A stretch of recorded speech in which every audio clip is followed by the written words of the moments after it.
হর হর মহাদেব। সবাইকে শ্রাবণের পবিত্র শুভেচ্ছা।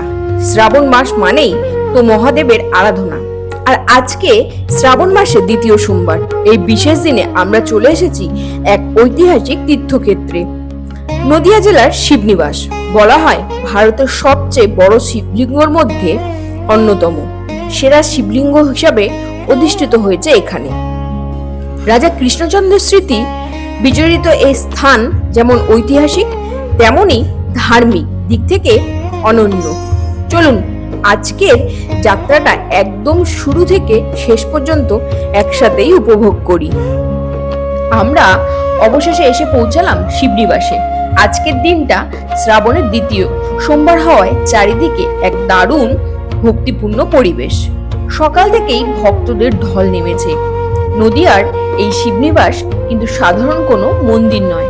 1754 সালে মহারাজ কৃষ্ণচন্দ্র তার রাজধানী শিবনিবাসের স্থানান্তরিত করেছিলেন এবং এখানেই তিনি এই বিশাল মন্দিরগুলি প্রতিষ্ঠা করেন।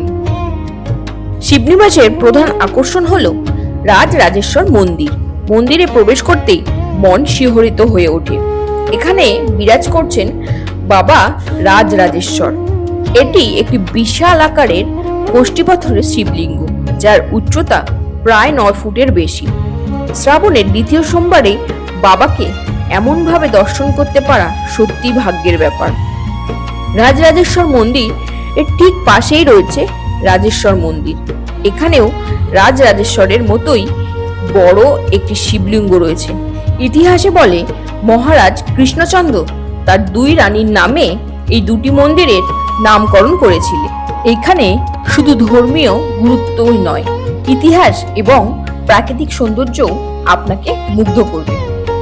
এবার আসি শ্রাবণ মাসের দ্বিতীয় সোমবারের কথায়। শ্রাবণ মাসের ভগবান শিবের সবচেয়ে প্রিয় মাস হিসেবে মানা হয়। এই মাসের প্রতি সোমবার ভক্তরা উপবাস পালন করে এবং গঙ্গা জল, দুধ, বেলপাতা, ধুত্রা, আকন্দ ফুল এবং বিভিন্ন উপাচার দিয়ে মহাদেবের পূজা করেন। বিশ্বাস করা হয় শ্রাবণ মাসের সোমবারে নিষ্ঠাভাবে ওম নমঃ শিবায় জপ করলে জীবনের নানা বাধা দূর হয় এবং পরিবারের সুখ, শান্তি ও সমৃদ্ধ আসে। যদি আপনি শহরের ব্যস্ত জীবন থেকে কিছুটা সময় শান্তিতে কাটাতে চান, তাহলে শিবনিবাস হতে পারে একটি অসাধারণ গন্তব্য। আমি শ্রাবণ মাসের দ্বিতীয় সোমবারে শিবনিবাসে বাবা রাজরাজেশ্বরের মাথায় জল ঢালতে গেছিলাম। আপনারা কোথায় গেছিলেন কমেন্টে জানাতে কিন্তু ভুলবেন না। যারা ভাবছেন এই শ্রাবণ মাসে শিবনিবাস আসবেন বাবার দর্শন করতে, তাহলে যারা নতুন কিভাবে আসবেন, কোথা থেকে আসবেন, আমি তার পুরো ডিটেলস ডেসক্রিপশন বক্সে দিয়ে দিলাম। আজকের এই ব্লগটি আপনাদের কেমন লাগলো তা কমেন্টে জানাতে একদম ভুলবেন না।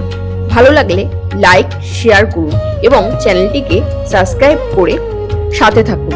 আবার দেখা হবে নতুন কোনো ব্লগের সাথে। ততক্ষণ ভালো থাকুন, সুস্থ থাকুন।